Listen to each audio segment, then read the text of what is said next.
வணக்கங்க. இன்னைக்கு நம்ம என்ன பத்தி பார்க்க போறோம்னா, திருப்பதி லட்டு மிகப்பெரிய ஒரு ஆன்மீக பிரசாதம்.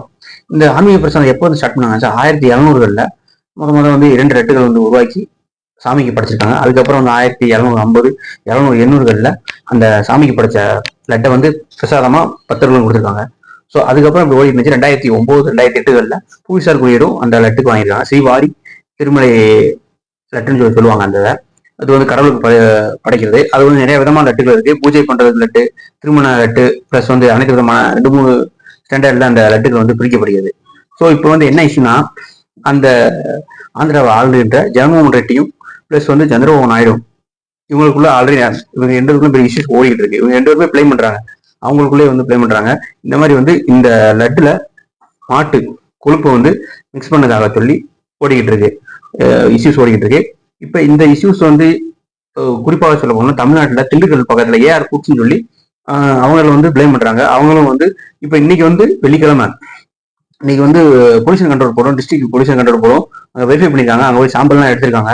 ஸோ இந்த அளவு ப்ராக்ரஸ் போய்கிட்டு இருக்கு. ஸோ உண்மையிலே வந்து ஒரு சைவமான ஒரு உணவுப் பொருள்ல மாட்டு கொழுப்பை வந்து அந்த நெய்யிலையோ மற்ற எந்த உணவுப் பொருளையும் சேர்த்துட்டு வந்து மிகவும் கண்டனத்துக்குரியது. ஸோ இது போன்ற வந்து கலப்படங்களை பண்றது எஃப்எஸ்எஸ்ஐ வந்து வெறுமையே பண்ணணும். ஸோ சுப்ரீம் கோர்ட் பல வாட்டி சொல்லிட்டாங்க. இந்த மாதிரி எஃப்எஸ்எஸ்ஐ மேல ஒரு மிகப்பெரிய ஒரு தாக்கத்தையும் அவங்க வச்சிருந்தாங்க. ஸோ எஃப்எஸ்எஸ்ஐ தான் இதுக்கு எல்லாமே காரணம். ஸோ டெஃபினட்டா இந்த லட்டு விஷய ஒரு ப்ரிவென்ட் பண்ணணும். யாரெல்லாம் காப்படம் பண்ணாங்களோ அதெல்லாம் வந்து காப்படம் இல்லாமல் மக்களுக்கு சரியான உறவு முறையை கொடுக்கணும். முதல்ல வந்து நம்முடைய இந்திய சுதந்திர போர்னு 1850 சொல்லுவாங்க. என்ன காரணம்னா அதுல வந்து ஒரு மாட்டு கொழுப்பு மாட்டுல செய்யப்பட்ட ஒரு இதை துப்பாக்கியில் கடிச்சு எடுக்கிறத சொல்லி வந்ததுனால முறை வந்து இந்துக்களிடையே பண்ண மாட்டாங்க, நாங்க அதை கடிச்சு எடுத்து நம்ம துப்பாக்கி சுட மாட்டோம்னு சொல்லி எரிச்சு ஏற்படுச்சு. அதுதான் முதல் சுதந்திர போர் நம்ம சொல்றோம். ஸோ அதனால வந்து மாடுகளை வந்து நம்ம வந்து இயற்கையாக, ஏன்னா அது வந்து நமக்கு உணவு கொடுக்குறது. நம்ம வந்து பால் சார்ந்த பொருட்கள், நம்ம சாப்பாடு எல்லாமே அதை சார்ந்ததுனால அதை அழிக்கிறது வந்து ஒரு யாருமே நம்ம ஏற்றுக்கிறது வரைக்கும் ஹியூமன் நம்ம இருந்து.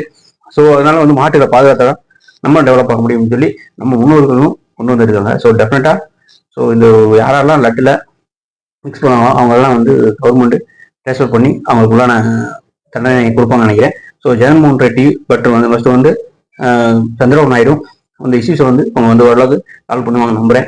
அவங்களுக்குள்ள அந்த பொலிட்டிக்கல் மோட்டிவை விட்டுட்டு ஸோ மக்களுக்கு ஒட்டுமொத்த உலகாவிய ஒரு சமயத்தா இருக்கு, அவங்க நல்லா செய்யணும்.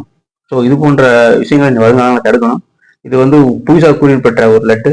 ஸோ அனைவருக்கும் ஒரு பிரசாதமாக இருக்குது. சரி, நன்றிங்க.